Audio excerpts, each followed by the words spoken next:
Hi guys. So నేనైతే ఈరోజు మా పొలంకి వచ్చిన పెబ్బరికాయలు దింపడానికి.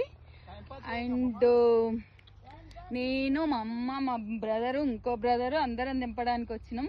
కానీ వాళ్ళిద్దరు టైంపాస్ చేస్తుర్రు, మా బ్రదర్ గారు ఇద్దరు. నేను మాత్రం చాలా అంటే ఇన్ని దింపినా, ఇంకా కవర్ నిండుగా ఇంకా దింపుతున్నా.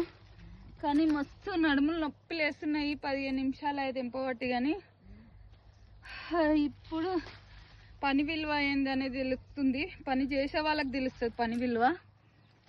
రైతు కష్టం అంటే ఏందో బాగా తెలిసి వస్తుంది. సో రైతులను ఎవ్వరు ఏమనొద్దు. సో అన్నమాట.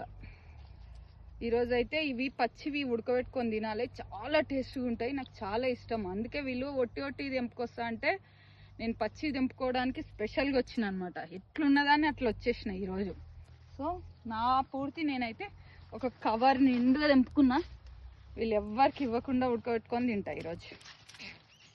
అదనమాట. So bye. మీరు కూడా దింపుకొని ఉడకబెట్టుకొని తినండి. హెల్దీ పెబ్బర్లు చాలా అంటే చాలా హెల్దీ.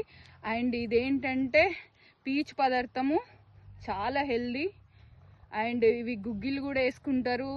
అండ్ పప్పు చేసుకుంటే చాలా టేస్ట్ ఉంటుంది. ఇంకా పుంటికూరలో గోంగూరలో వేసుకొని తింటే ఇంకా చాలా చాలా టేస్ట్ ఉంటుంది.